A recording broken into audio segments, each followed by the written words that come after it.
Jadi inilah transaksi-transaksi yang terjadi pada tahun 2019 pada PT Arvin Creative Sentosa.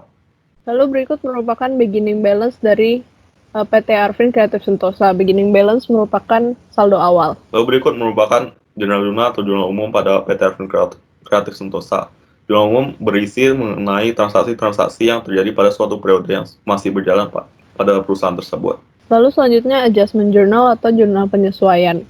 Berikut merupakan jurnal-jurnal yang harus disesuaikan pada akhir periode. Berikut adalah salah satu dari beberapa laporan-laporan keuangan yang biasa digunakan oleh perusahaan. Yang pertama adalah profit and loss statement yang digunakan untuk mengetahui laba bersih suatu perusahaan.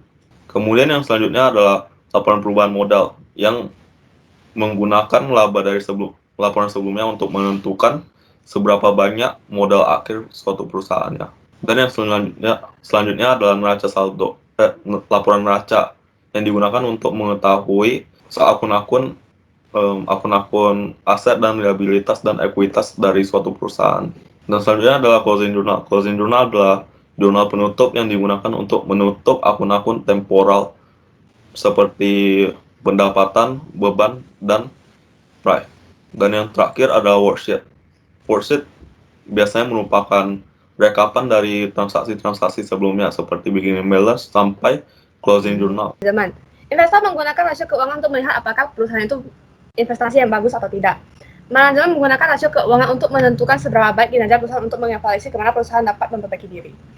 Jenis rasio ada 5, yaitu terdiri dari liquidity ratio, equity ratio, debt ratio, dan profitability ratio dan market ratio.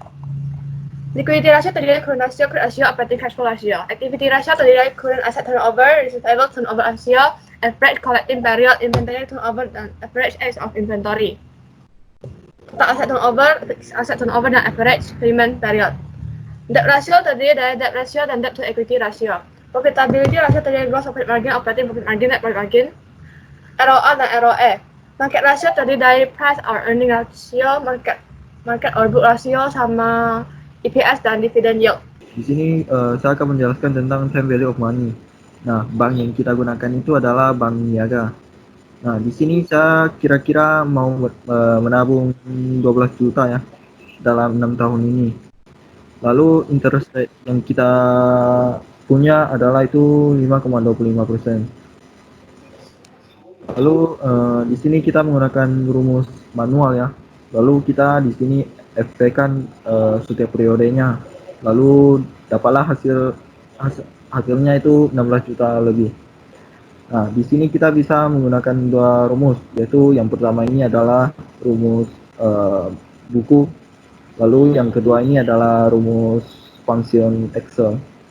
Ya, jadi kita kalau mau hitung secara manual atau pakai rumus itu hasilnya sama saja. Setelah kita dapat hasilnya, kita PV-kan karena uang 16 juta di masa depan uang 16 juta di sekarang itu beda dengan uang di masa depan. Sekian, terima kasih. Saya akan menjelaskan nomor 4. Kita akan mencari equal return menggunakan metode CAM.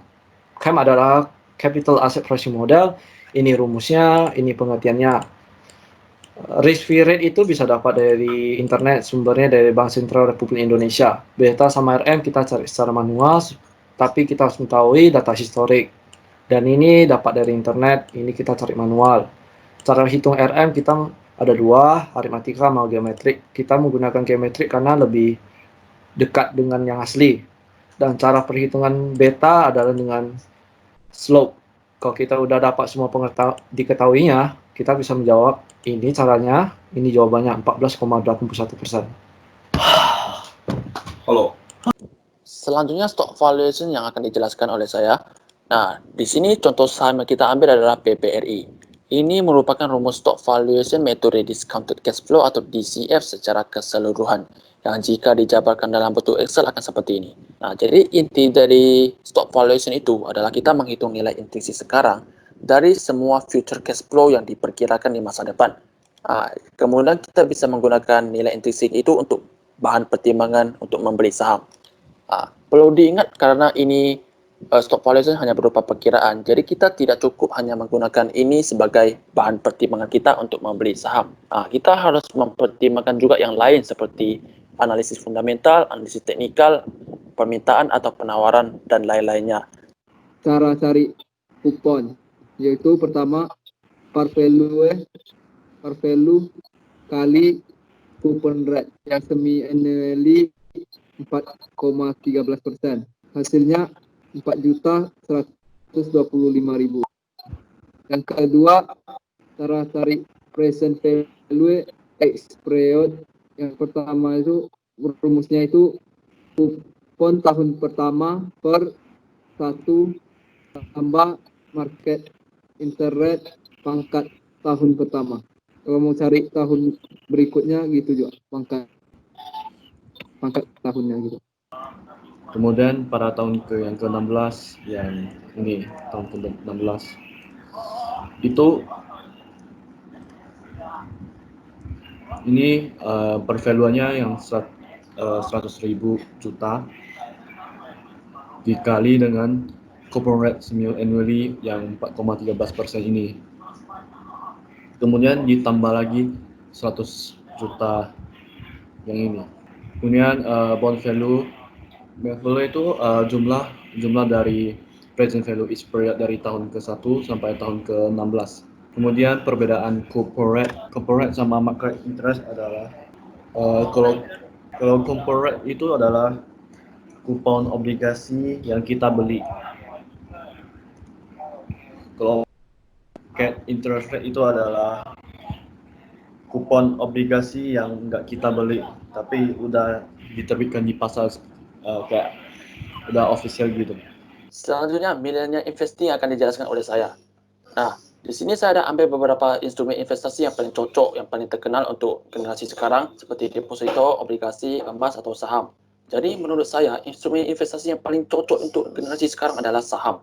Karena generasi sekarang itu gaya hidupnya cenderung serba instan dan mereka maunya cepat. Maka jangka menengah ini atau panjang seperti obligasi tidak akan cocok bagi mereka. Nah, lalu untuk emas itu membutuhkan tempat penyimpanan yang khusus, kalau tidak akan hilang. Lalu untuk generasi sekarang itu tidak cocok karena mereka cenderung ceroboh. Jadi emas yang mereka beli bisa saja hilang. Jadi kesimpulannya saham adalah yang paling cocok. Walaupun butuh pengalaman yang besar atau apa, tapi itu bisa dipelajari.